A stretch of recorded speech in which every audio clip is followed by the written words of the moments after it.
A lot of this gameplay was recorded during my streams, which you can find over at twitch.tv/Dado. I usually start around 10 a.m. Pacific time on Mondays, Tuesdays, Thursdays, and Fridays. While the laning phase is usually a small chunk of a match, it can help set you up for success much later. Today, I would like to take a more beginner approach to the laning phase and how you can maximize your performance to make sure that the mid-game transition goes in your favor. Let's talk about matchups first, because I do get this question quite a lot.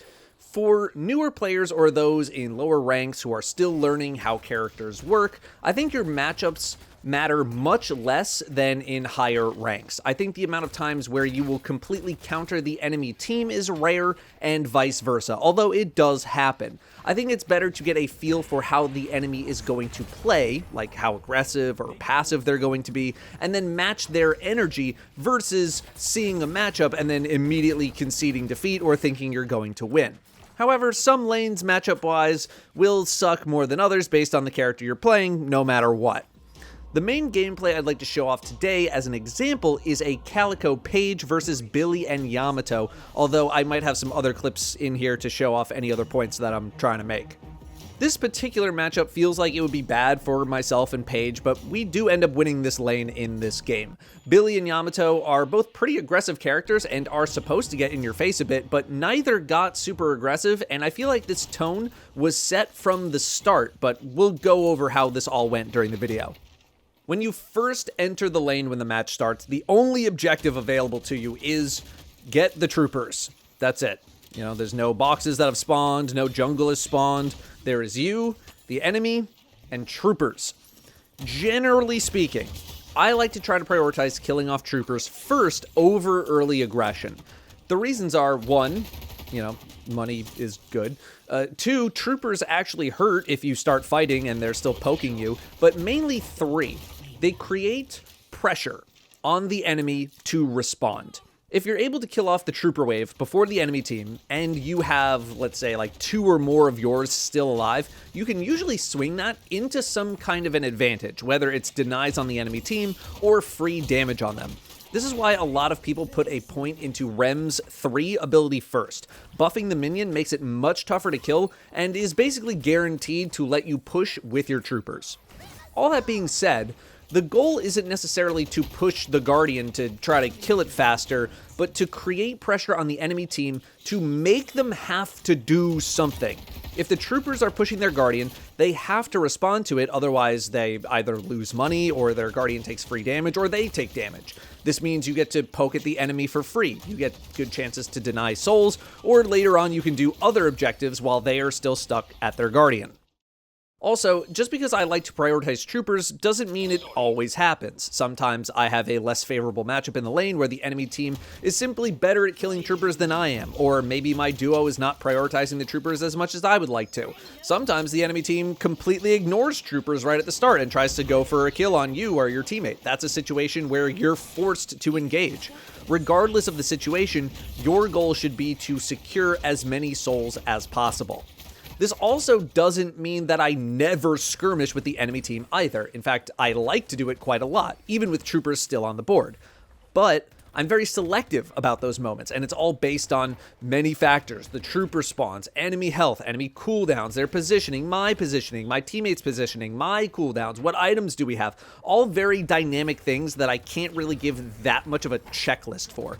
But troopers, that I can give a checklist for, and it's mainly, do you have troopers and do they not have troopers?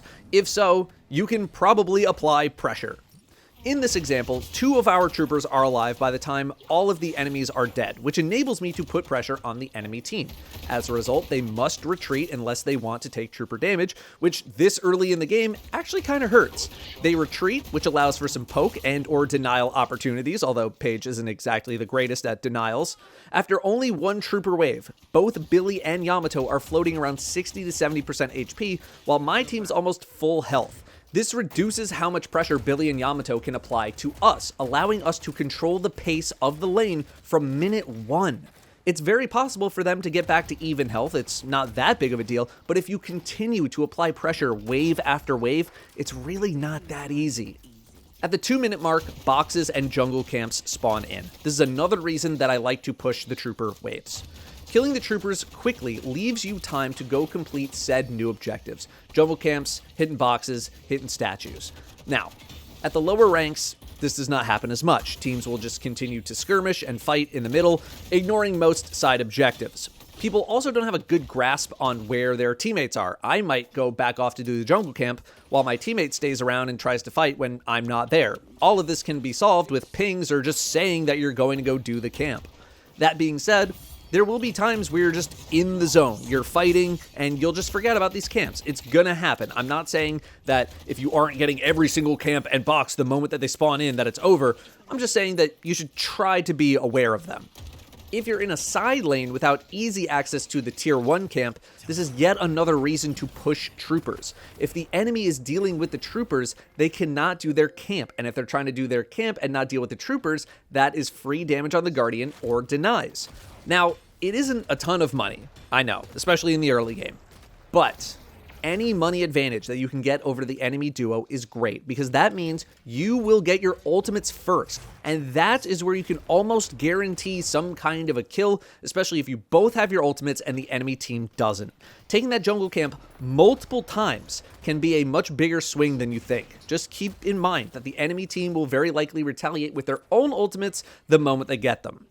In this example game, I don't really get a chance to use my ultimate before Yamato gets theirs, but a poorly timed ultimate on their part secures me the kill, which is basically the closest to they don't have an ultimate I'm going to get for this particular example. Billy has no ultimate at all to even attempt to do anything.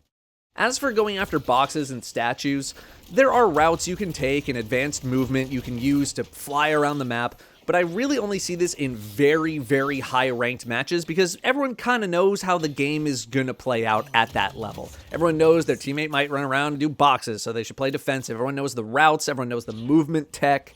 For those of you watching this video, and honestly, really still myself included, I generally stay in the area of my lane for the purposes of hitting boxes. I might hit some extra boxes when getting the bridge buff if time allows. As much as I've been told that I should really just fend for myself most of the time, I still want to make sure that my teammates aren't getting into trouble. Also, if you don't have some kind of a box route planned and you're just running around aimlessly trying to smack them, you're going to end up with fewer souls versus just staying in the lane and waiting for troopers. Ideally, you should only be hitting boxes if there are no troopers alive in this scenario, and this window will usually be incredibly short unless both teams are just killing troopers and not really skirmishing. One person in lane and one person box farming is also a bit outside the scope of this video. Back to our game, I am low health and Paige pops healing right on me. Now, while I can stay in the lane and just wait for the troopers to show up, I have cat form. So while I let healing right heal me up, I go hit some boxes. This allows me to heal up safely while also still getting money. Although you could argue that staying in the lane probably would have netted similar, if not more souls, but at the risk of losing the healing. Not only that, but because cat mode keeps me hidden on the minimap, the enemy cannot see me re-enter the lane. Billy is 1,500 souls poorer than me, making him a very susceptible target, and I just pop him without even having my ultimate. At 5 minutes, the bridge buffs pop up. This is another time to try to push the wave. Unfortunately, certain sides do have the advantage when it comes to the air vents for getting the bridge buff, yet another reason to push the troopers. When you get bridge buff, though, you should really try to turn that into a kill because it's a pretty significant bump in power. It's nice to make sure that the enemy team doesn't get it. Like, hate getting the buff is not a bad idea, but you should also try to use it. I cannot emphasize enough how important it is to tell your teammate that you're going to get it, though. Bridge buffs are much farther than jungle camps, and if the enemy sees you leave for the bridge buff, there's a chance they could jump your teammate 2v1. In my gameplay, I did not go for the bridge buff because we were already in the middle of a fight, and fortunately, one of my teammates was already going for it. You're not always going to hit every single thing the game has to offer you. That's okay. 8 minutes is when Sinners and Tier 3 spawns in, mainly looking at Sinners here. This is another time to push the wave, pushing the wave around like 10 to 20 seconds beforehand. However, Sinners cost 320 HP, and 320 HP in the early game is a lot. Therefore, I would be very careful attempting to get Sinners while not at, let's say, around 80% or more HP, at least the one in the blue lane with the 2 Tier 2 minions there. Realistically, do I think you're going to get jumped doing a Sinners on your side of the map at 8 minutes as a new player or a lower rank player? No, probably not. but that doesn't mean it can't happen, and it's good to start building good habits. I would exercise caution taking Sinners even on your side of the map regardless, especially if the enemy team has any kind of an advantage, high movement heroes who can get to you, or if the lane is pushing in your direction. On the other hand, stealing an enemy Sinners I think should only be done when you have a pretty decent advantage over the enemy and while near full HP. It is not that hard to hear people punching and hitting the Sinners if you're paying attention, and most people are a dash jump away from getting to you. If the enemy duo hears you doing it, you might be in trouble. Obviously, Rem is an exception who should be fiending for every single enemy Sinners whenever possible using their 3 ability. Again, though, at lower ranks where people tend to ignore these side objectives completely, especially Sinners, you might be able to steal it without much issue. Just, it depends. Healing Right heals for 300, Sinners hits you for 320, so you can basically negate the health loss from Sinners with a Healing Right. Healing Right's healing does not get stopped by jungle camps or Sinners, in case you didn't know that.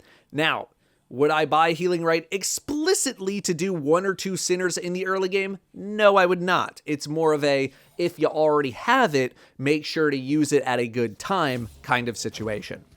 In our example, Billy is actually getting their Sinners right as it pops up because he's full health and because both of us are not really in a position to contest it. We're back at our shop and fresh minions just showed up, so that's actually a perfect time for Billy to go get his Sinners.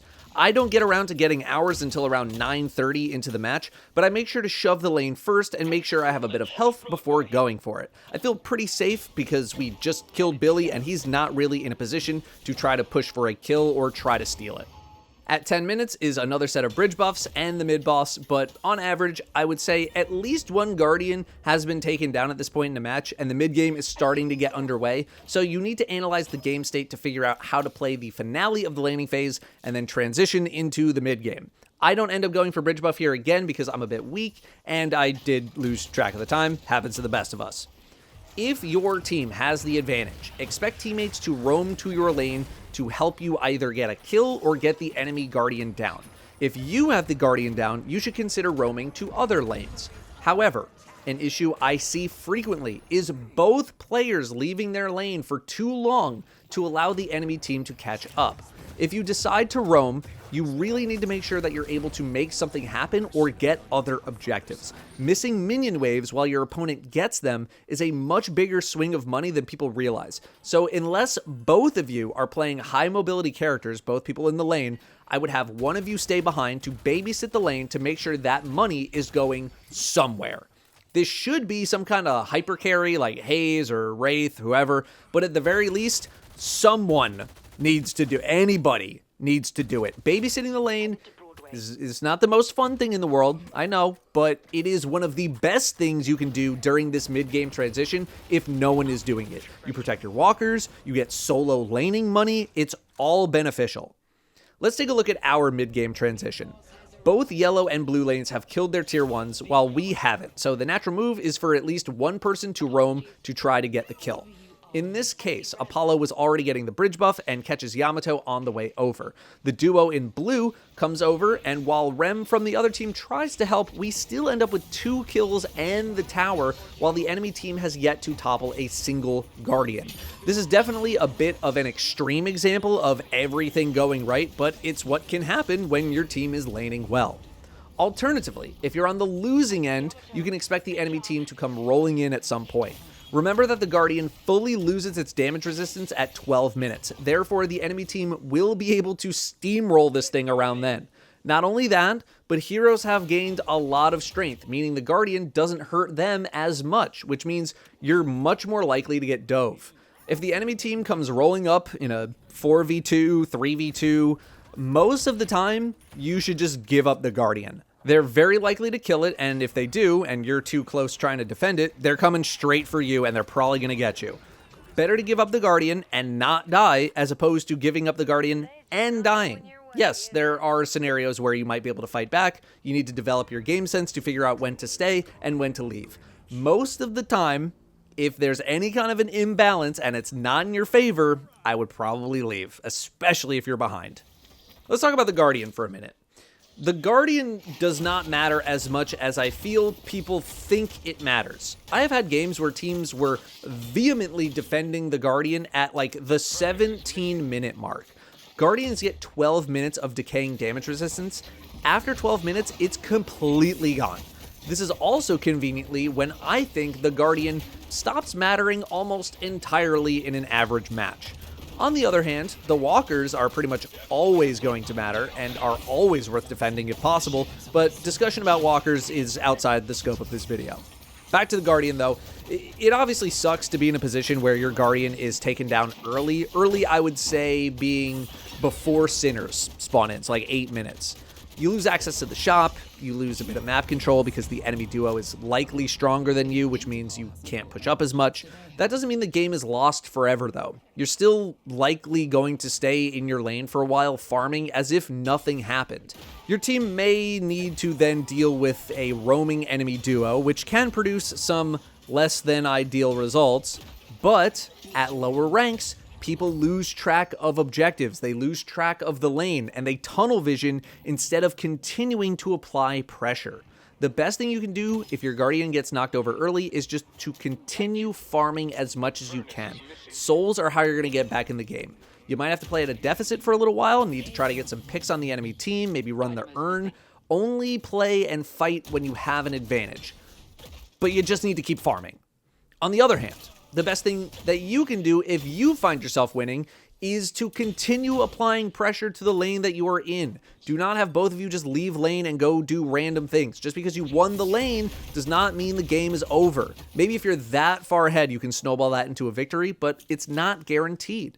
At least one of you should stay in the lane until the other lanes start to get to a similar game state. If souls are relatively even still between the two duos, you both might just want to stay in the lane. You could try to grab enemy jungle camps, go get their sinners, their boxes, but you should still treat things pretty similarly. Keep applying pressure. I am speaking very generally here though. The hero that you're playing will change how you end up playing out this mid-game transition. For example, if you're on Lash, well, Lash is a really good ganker, and if you're that far ahead, you should roam and leverage that lead. If you're on Geist, maybe you're the one babysitting the lane, or like Wraith or Infernus. It just depends. In this particular game, both Paige and myself end up rotating who is babysitting and who is roaming.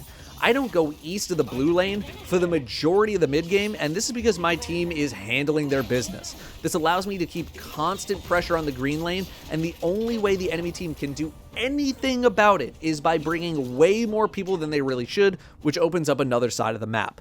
We win without much struggle at all, and I add an MVP to my belt.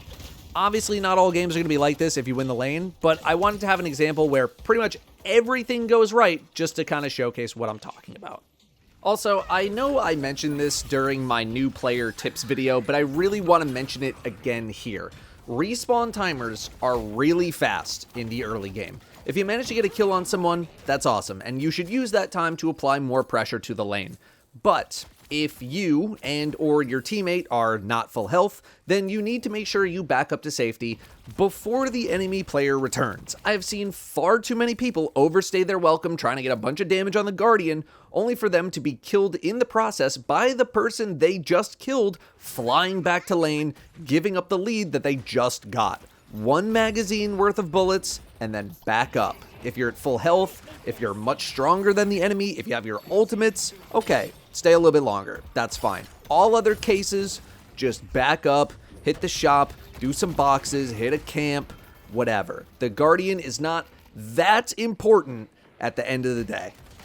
So that's my beginner laning talk video. I would like to get around to doing a video where I show a really good lane, a really bad lane, and then just like an average one to kind of show where things can go right and wrong. So be sure to subscribe, I guess, for that video coming whenever I make it. Thank you very much for watching, and I will see you next time.